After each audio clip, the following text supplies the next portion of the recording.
If you're reading this, I didn't make it home. The ink on this page is smudged with salt and fear, written under the trembling light of a match that keeps dying in the wind. The sea is behind us, restless and cruel, and ahead lies a shore that none of us have ever seen, but all of us have dreamed of. They said it would be quick. They said the Germans wouldn't expect us at dawn. But I can already hear the thunder of their guns beyond the mist, and I know someone is lying. My name is Private Thomas Blake, 101st Infantry Division, U.S. Army. I am 23 years old. My mother thinks I'm safe in England. My father still calls me boy. I'm writing this letter for them, and for anyone who finds what's left of me when the tide pulls back. Maybe it'll reach home, maybe it won't, but if it does, I want them to know what this war really feels like. Around me, men whisper prayers that the ocean won't swallow us before the enemy does. Some clutch rosaries, others hold photos. I have nothing but this letter and a half-broken pen. It's strange what you cling to when you know the sun might rise on a world you'll never see again.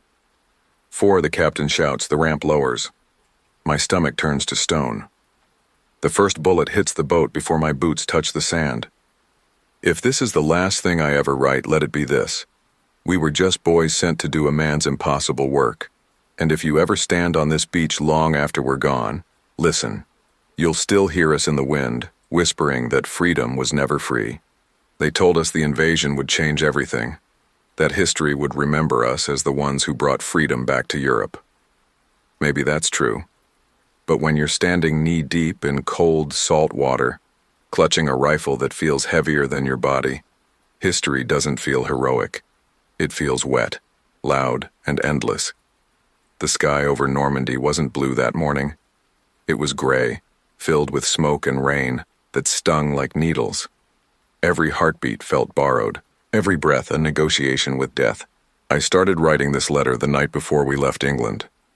The chaplain said words I can't recall. The colonel gave orders none of us understood. And someone in the back whispered that tomorrow we'd either make history or become it. I remember thinking about home, my mother's garden, my brother's laughter, the smell of coffee on a quiet morning. Those memories felt like armor. They were all I had to keep fear from swallowing me whole. But this story isn't about fear. It's about what we carry when we know we won't be coming back. The faces beside me weren't soldiers anymore. They were sons, husbands, friends who just wanted one more sunrise. I'm writing this for them. For everyone who didn't get the chance to speak. Before this story unfolds, I ask you to like this video if you believe their voices should still be heard. Subscribe so you don't miss the next untold story of World War II. Stories that remind us not of glory, but of sacrifice. And in the comments, tell me your city and your country so the names of those who fell here can echo across the world they died to protect. June 5, 1944. The night before we crossed the channel, the air inside the camp felt heavy enough to choke on. No one talked about fear, but you could hear it in every cough, every nervous laugh. I sat alone on my cot, the letter half written, the ink trembling with each breath I took. Outside, the rain whispered against the canvas of our tents like it knew something we didn't. Around me, the men pretended to sleep. Some prayed under their breath, their words floating between the snores and the sound of distant thunder. My best friend Carter cleaned his rifle for the 3rd time, as if a spotless barrel could save his life. "You think it'll hurt?" he asked me quietly. I didn't know what to say. So I lied. "Not if you're fast." Our captain came by just before midnight. He told us we were part of the first wave. His voice cracked only once, on the word first. He said we'd be heroes by morning, and then he left without meeting anyone's eyes. I think that was when it hit me. Heroes don't survive. They're remembered. I tried to close my eyes and picture home. The swing on the porch, my mother's hands brushing flour from her apron, my father at the table pretending not to worry. I wanted to freeze that image in my mind, to carry it like a talisman. But the harder I tried to remember peace, the more it slipped away. At 2 a.m., the engine started. The sound rolled through the camp like a storm. The smell of diesel and salt filled the air. and suddenly everything felt real. We filed out, our boots sinking into the wet earth. Someone cracked a joke about the weather, but no one laughed. Laughter belonged to another world. The trucks drove us to the docks. The sea was a black mirror, stretching endlessly under a shroud of fog. Ships waited like ghosts, their hulls trembling in the tide. I remember the way the lights flickered across the helmets. Thousands of faces, pale and young, trying to hide the same thought. Will I still exist tomorrow? When I boarded the landing craft, I sat near the ramp, clutching my rifle like a lifeline. Carter sat beside me, chewing gum like it could drown out his heartbeat. He handed me a folded photograph of his wife. "In case I drop it," he said. I tucked it into my breast pocket. It felt like holding his life in my hands. The chaplain stood at the front of the boat, his Bible shaking as he spoke. I didn't listen to the words. I watched his eyes. They looked the same as ours. Tired, frightened, pretending not to be. I wondered if he believed what he was saying or if faith, like courage, was just another thing we learned to fake. The waves began to rise, tossing the boat like a toy. Men started vomiting, praying, cursing. I gripped the sides until my knuckles turned white. Every second dragged like an hour. Above the roar of the ocean, I could hear faint gunfire somewhere in the distance. Normandy was waking up. That's when I took out my letter again. I added one line at the bottom. If this never reaches home, let it be found by someone who still believes in mercy. Then I folded it carefully, sealed it in a tin case, and pressed it against my chest. The engines howled louder and the horizon began to glow. Dawn was coming, and with it, the reckoning. Dawn came crawling out of the fog like a wounded animal. The sea was restless, throwing our landing craft up and down as if trying to warn us. I could see the faint outline of the French coast now, dark cliffs and the thin gray line of the beach. It looked quiet, too quiet.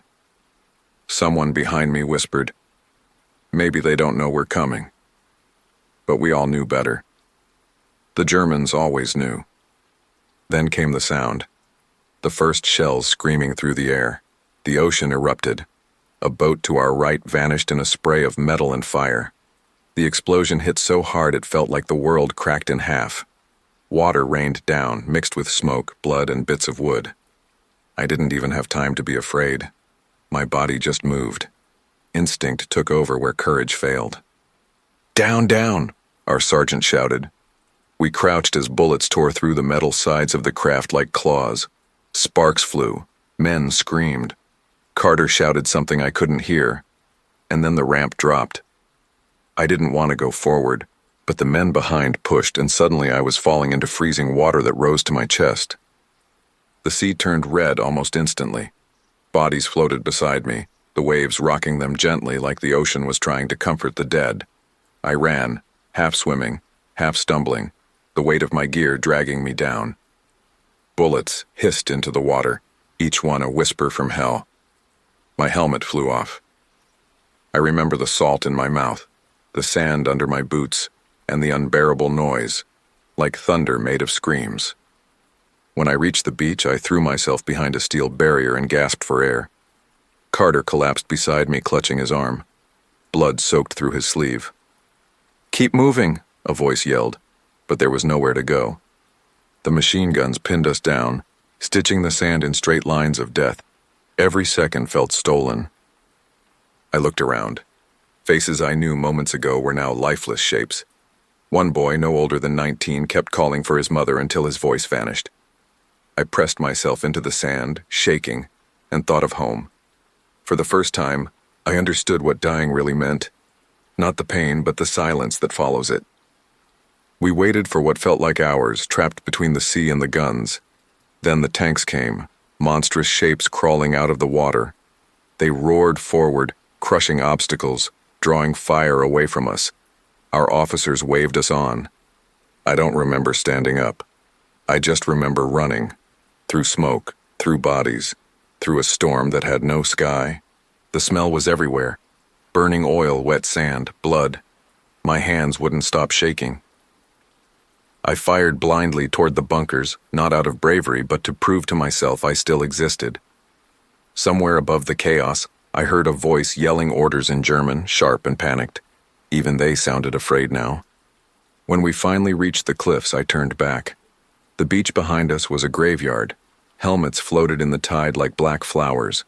The sound of gunfire faded for a moment, replaced by the distant cry of seagulls.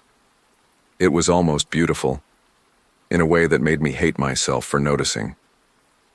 Carter stumbled up beside me, pale and trembling. He smiled, teeth red with blood. "We made it," he said. I nodded, but I didn't answer. Because I already knew the truth. We hadn't made it anywhere. We had simply survived long enough to die somewhere else. By noon, the tide had swallowed the beach behind us. The ocean looked calm again, as if pretending it hadn't devoured hundreds of men just hours before. Smoke drifted across the cliffs, carrying the scent of cordite and burnt metal. We were finally past the worst of it, or so they said. But every step inland felt heavier. Freedom, I realized, had a weight of its own. We marched through fields torn open by artillery. The grass was blackened, the trees shredded to splinters. Bodies lay in ditches, faces hidden beneath helmets or dirt. Some of them were ours. Some weren't. I tried not to look, but the earth itself seemed to demand that we see. Every corpse was a reminder of what it cost to keep moving forward. We found a farmhouse half destroyed, its roof collapsed and windows blown out. Inside, a table still stood. Plates, bread, and a bottle of wine covered in dust. Whoever had lived there must have fled in a hurry. Carter sat in the corner, lighting a cigarette with trembling hands. "They said we were liberating them," he muttered. "Feels more like we're haunting them." I didn't have an answer. He wasn't wrong. That night we slept in what was left of a barn. Rain leaked through the holes in the roof, dripping onto our faces as we tried to rest. I pulled the letter from my chest and read the first lines again. My handwriting looked foreign, like it belonged to another man, one who still believed he'd see home again. I wondered what my mother would think if she ever read it. Would she cry? Or would she just stare at the words until they stopped making sense? The next morning, we moved toward a small village called Weierville. The Germans had dug in there and our orders were clear. Clear it, street by street. The first shot came from a window, a sniper. The bullet hit Private Jameson, the youngest in our unit, right through the neck. He didn't even fall, he just folded. Carter fired back blindly, screaming until his rifle clicked empty. War has a way of stripping everything human from you, until all that's left is movement. We advanced like machines, clearing houses, throwing grenades, shouting commands that no one could hear over the chaos. When it was over, the street was silent again. I looked down at my hands and saw they were shaking, covered in someone else's blood. I don't even remember when that happened. That evening, we found a young French girl hiding behind a wall. She couldn't have been more than 10. Her face was streaked with soot, her eyes hollow. She didn't speak, just handed me a small locket. Inside was a picture of her parents. I never saw them. I think she already knew they were gone. I gave her a piece of chocolate from my ration. She smiled, just barely, and for a second I remembered what peace felt like. Later that night, Carter and I sat outside under the ruined sky. He asked me what I'd write in my letter if I didn't make it. I told him I'd write about him, about all of them, about how the world owes its quiet mornings to the noise we endured. He laughed, soft and tired. "Then write fast," he said. "You never know when it's your last sunrise." And when the sun rose, it bled through the smoke in shades of orange and gold. The birds had returned, perching on broken fences as if nothing had happened. I watched them for a long time, and it struck me. Nature doesn't mourn. Only men do. First that morning, I finished my letter. I signed it simply, Thomas. No rank, no division, no address. Just a name, the one I wanted remembered. Then I sealed it, tucked it close to my heart, and walked back toward the sound of gunfire. The rain began again that afternoon, thin at first, then heavy enough to turn the dirt to rivers of mud. We pushed onward, soaked and exhausted, our uniforms clinging to our skin. Every mile felt longer than the last. Somewhere ahead, artillery thundered, deep, rhythmic, like a heartbeat of the earth itself. Normandy was no longer a place. It was a wound, raw and endless. We reached a ridge overlooking a valley, its green fields torn apart by shell fire. Smoke rose from a distant farmhouse, and the smell of burning straw mixed with something darker. "They're pulling back," our lieutenant said. But I didn't believe him. The Germans didn't pull back. They waited. We dug in near a hedgerow and waited for nightfall. The air was thick with mosquitoes and the constant buzz of distant engines. Carter sat beside me, his arm still bandaged, staring into nothing. "You ever think about after?" he asked. "After the war?" I said nothing. Because the truth was, I couldn't. The world before felt like a dream someone else had told me. At dusk, the artillery found us. The first shell landed 50 yards away, the next 10. The sound wasn't a boom, it was a scream, tearing the sky apart. I threw myself into the mud as earth rained down, the explosion turning the air into knives. I couldn't hear anything after that, just ringing, just the sound of my own heartbeat screaming to stay alive. When the barrage stopped, night had already swallowed the valley. I crawled through the wreckage, calling for Carter. No answer, just smoke, just the distant pop of gunfire and the moans of men who would never see dawn. I found his helmet first, then his rifle. Finally, I found him, slumped against a tree, eyes open, staring at the stars. I sat beside him for a long time. The rain washed the blood from his face, but it couldn't wash the silence from the air. I remember thinking that he looked peaceful, almost like he'd finally gone home. I pulled the photo of his wife from my pocket and slipped it into his hand. "You made it farther than most," I whispered. The next morning, the world felt smaller. We regrouped with what was left of the unit, maybe a dozen men. The captain said we'd done our duty, that Carter's sacrifice wouldn't be forgotten, but I knew better. History forgets faster than the earth buries. That's why I kept writing, because ink lasts longer than memory. As we moved toward St. Lo, the fields were littered with the wreckage of war, broken tanks, horses, helmets, letters scattered like leaves. I picked one up, half burned, written in German. I couldn't read much, but I saw the word mutter. Mother. Even the enemy wrote the same letters we did. War doesn't change who we love, only how soon we lose them. By nightfall, I was alone on sentry duty.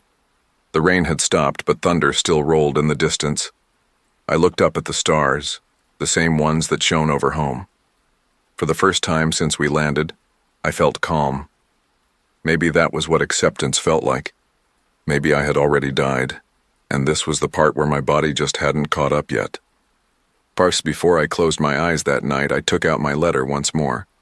The paper was torn, the ink smeared, but the words still held. I added a final line at the bottom.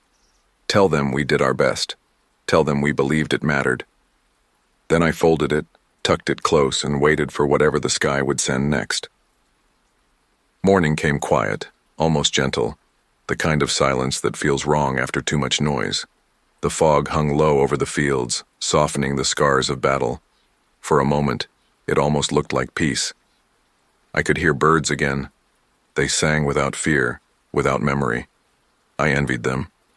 I sat with my back against a tree, hands trembling as I reached for my letter one more time. I wanted to read it again before the next push forward, before the day decided who would live to see the night. Our orders were to take the crossroads ahead. Intelligence said the Germans were retreating, but we'd learned what that really meant. They were waiting for us to walk into their teeth. We moved in single file, weapons raised, boots sinking into the mud that had swallowed so many already. The air felt heavy, the kind of air that carries something unseen. The first shot came from somewhere we couldn't see, then another. The man in front of me fell, and I dropped beside him, crawling toward a ditch as bullets snapped through the grass. "Go!" someone shouted. But you can't run from death when it's already looking at you. The world blurred, smoke, shouting. the sharp metallic smell of blood. I fired until my rifle clicked empty, then fumbled for another clip. My hands wouldn't obey me. I saw Carter's face again, not the dead one, but the one from England, laughing about how the food tasted worse than the fear. I almost smiled. Then something hit my chest. Not a blow. A weight. A pressure that grew cold. I fell backwards, the sky spinning above me. It didn't hurt at first, just shock, like my body refused to accept the truth. I pressed my hand to the wound and felt the warmth seeping out between my fingers. The world around me dimmed, not dark, not yet, just distant. I thought about my mother, about the porch swing, about the smell of summer rain. I wondered if she'd somehow know, even before the letter reached her. Someone knelt beside me, the medic. His face was gray, hands shaking. He said something I couldn't hear. The sound was fading, like I was underwater. I wanted to tell him it was fine, that he should help someone who still had a chance. But the words stayed trapped in my throat. So I gave him the letter instead. I pressed it into his hand. He nodded, eyes shining with tears. "I'll make sure it gets there," he said. I think he meant it. The sky above Normandy was breaking open again, streaks of sunlight pushing through the clouds. It was beautiful in a cruel way. I could smell the sea, far off. The same sea that had carried us here now waited to carry us away. I thought of the men who hadn't made it this far, of Carter, of Jameson, of the nameless thousands. We were all part of the same tide now. Time became strange. Seconds stretched like hours. I could feel my heartbeat slowing, each one softer than the last. I wasn't afraid anymore. Maybe it was the shock. Or maybe peace finally found me. The noise of the battle drifted away until all I could hear was my own breathing, shallow, rhythmic, fading. My vision blurred, and the edges of the world began to dissolve. I thought of the letter, of the words I'd written before dawn on that English coast. If you're reading this, I didn't make it home. I hoped someone would read it aloud someday, not for me, but for the ones who never got to write theirs. The last thing I saw was the light breaking through the fog spilling across the field. It wasn't harsh, it was soft, like morning coming for the first time after a long night. And in that light, I finally felt weightless. No fear, no sound. Just the quiet truth that somewhere far away the world I loved might still wake up to peace. The letter was found days later, folded neatly inside a blood-stained envelope. The medic who carried it survived. He kept his promise. It reached a small town in Pennsylvania, where a mother opened it with trembling hands and read her son's words beneath the fading sunlight of her porch. Neighbors said she didn't cry at first. She just held the paper to her chest and whispered, "He came home after all." Decades passed and the ink began to fade, but the story didn't. The letter was read at memorials, in classrooms, in the quiet corners of museums where people still stopped to listen. It became more than a message. It became a heartbeat echoing through time. A reminder that freedom isn't measured in victories or medals, but in the names written by trembling hands that never held a pen again. If you've watched until now, let his words stay with you. Like this video to keep their voices alive. Subscribe so their stories will never be lost to silence. And in the comments, tell us where in the world you're watching from. Because every city, every voice, every name that remembers him makes the promise real. That those who never made it home will never be forgotten.